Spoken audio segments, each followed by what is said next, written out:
Hello friends, আজি মই premier প্ৰত আপোনালোকক শিকাম এনেকুৱা টেক্সট হাইলাইট এনিমেশ্যন ইফেক্টটো। এইটো ইফেক্ট মই অলৰেডি আফটাৰ ইফেক্টত কেনেকৈ ক্ৰিয়েট কৰিব পাৰি সেইটো টিউটৰিয়েলটো আপলোড দিছোঁ। আজি মই প্ৰিমিয়াৰ প্ৰটো সেই ইফেক্টটো কেনেকৈ ৰিক্ৰিয়েট কৰে তাকে শিকাম। কাৰণ এটাই যে সকলোৰে আফটাৰ ইফেক্টটো নাথাকে আৰু নাজানে।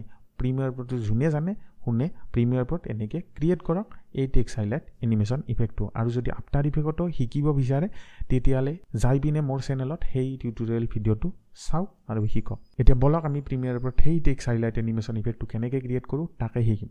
এতিয়া কি কৰিম, সদায় আমাক যেতিয়া বেকগ্ৰাউণ্ডটো লাগিব, বেকগ্ৰাউণ্ডটো আমি সদায় গুগলত চাৰ্চ কৰিম পেপাৰ টেক্সচাৰ বেকগ্ৰাউণ্ড বুলি। তাৰপিছত এনেকুৱা ধৰণৰ এটা বেকগ্ৰাউণ্ড আহিব, সেই বেকগ্ৰাউণ্ডটো ড্ৰেগ কৰি তাৰ ওপৰত আমি এই টেক্সট লাইনটো লিখি ল'ম। প্ৰথম লিখি ল'ম সেইটো কাম। তাৰপিছত কি কৰিব, ইয়াতে এইখিনি টুলৰ জেগাত আপোনালোকে পেন টুলটোত ক্লিক কৰি লেফ্ট চুইচেদি টিপি ধৰিব। তাৰপিছত ৰেক্টেংগল টুল আহিব, এইটো চিলেক্ট কৰিব।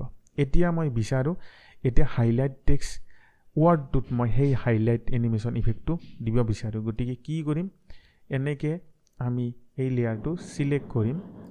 কৰি পিনে এই শ্বেপ লেয়াৰৰ প্ৰপাৰ্টিজ যাম। যদি এনেকুৱা ইফেক্টছ কণ্ট্ৰলত শ্বেপ লেয়াৰৰ প্ৰপাৰ্টিজ অহা নাই, উইণ্ড'জত গৈ ইফেক্টছ কণ্ট্ৰল অন কৰি টিক কৰি থ'ব, তেতিয়া এনেকুৱা এটা ইফেক্ট পাব। এতিয়া মই বিচাৰোঁ যে এই যোনটো কালাৰ আছে এইটো কালাৰ চেঞ্জ কৰিম। কি কৰিম, এই য়েল্লো কালাৰটো মই দিব বিচাৰোঁ। বেছিভাগে য়েল্লো কালাৰ ইউজ কৰে। তাৰপিছত কি কৰিম, আমি ইয়াৰ যোনটো এংকাৰ পইণ্ট আছে, এংকাৰ পইণ্টটো আমি ইয়াতে দিম। মানে এইটো ছাইডৰ পৰাই মই এনেকৈ চুৱাইপ কৰিব এই বস্তুটো, তেতিয়া অৰিজিনেলি লাগিব। যদি এইটো ছাইডৰ পৰা ইফেক্টটো দিলোঁ হয়, মই এংকাৰ পইণ্টটো এইটো ফালে নিলোঁ হয়। এতিয়া কি কৰিম, ইয়াতে প্ৰপাৰ্টিছত যায় ইউনিফৰ্ম স্কেল আছে, এইটো অফ কৰি দিম। দিয়াৰ পিছত এতিয়া হাইটৰ মোক প্ৰয়োজন নাই, গতিকে মোক ৱাইডৰ প্ৰয়োজন আছে। ফাৰ্ষ্ট ফ্ৰেমত যাম, লেয়াৰটো এটা কি ফ্ৰেম ক্ৰিয়েট কৰিম। তাৰপিছত অকণমান আগুৱাই যাম, আৰু এটা কি ফ্ৰেম দিম। এতিয়া যোনটো প্ৰথমৰ কি ফ্ৰেম আছে সেইটোৰ ভেলুটো মই 0 কৰি দিম। এতিয়া আপোনালোকে চাব পাৰে সেই ইফেক্টটো আপোনালোকৰ এনেকৈ ক্ৰিয়েট হৈ যাব।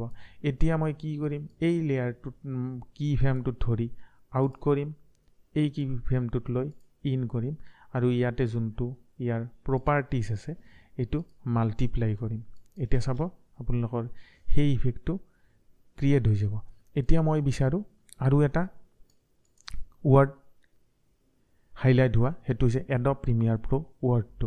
গতিকে বা প্ৰিমিয়াৰ প্ৰ'টো এই ৱৰ্ড দুটা আমি হাইলাইট কৰাৰ কাৰণে ছেম একে মেথড ইউজ কৰিম।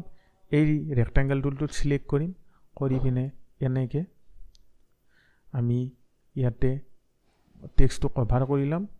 তাৰপিছত কি কৰিম, এই শ্বেপ লেয়াৰৰ প্ৰপাৰ্টিছত যাম, আমি কালাৰটো এনেকৈ দি ল'ম। দি পিনে এই যোনটো এংকাৰ পইণ্ট আছে, এংকাৰ পইণ্টটো আমি ইয়াতে দিম। দি পিনে ইউনিফৰ্ম স্কেলত আৰু আমি অফ কৰি দিম। দি পিনে প্ৰথম ফ্ৰেমত যাম, এটা কি ফ্ৰেম দিম, ইয়াৰ ভেলুটো 0 কৰিম, আৰু অকণমান আগুৱাই যাম, যাই পিনে ইয়াৰ ভেলুটো আমি 100 কৰি দিম। তাৰপিছত আপোনালোকৰ এই লাষ্টৰ কি ফ্ৰেমটো আউট কৰিব, প্ৰথম কি ফ্ৰেমটো ইন কৰিব। কৰি পিনে ইয়াতে যোনটো ইয়াৰ অপাচিটি আছে সেইটো আপোনালোকে মাল্টিপ্লাই কৰি দিব। তাৰপিছত এতিয়া আপোনালোকে চাব আপোনালোকৰ এনেকুৱা এটা ইফেক্ট ক্ৰিয়েট হৈছে। এনেকেই প্ৰিমিয়াৰ প্ৰ'ত এই টেক্সট হাইলাইট এনিমেশ্যনটো ক্ৰিয়েট কৰিব পাৰি। এই ভিডিঅ'টো চাওক আৰু আপোনালোকে প্ৰেক্টিছ কৰক। তাৰপিছত আপোনালোকে এই ইফেক্টটো নিজৰ কিছুমান টেক্সটত ব্যৱহাৰ কৰক, প্ৰেক্টিছ কৰক। আজিলৈ এইখিনিয়ে, থেংক ইউ। যদি ভিডিঅ'টো ভাল লাগে লাইক কৰিব, চেনেলটো ছাবস্ক্ৰাইব কৰিব। এনেকুৱা ধৰণৰ টিক্স এণ্ড টিপছবিলাক পাবৰ কাৰণে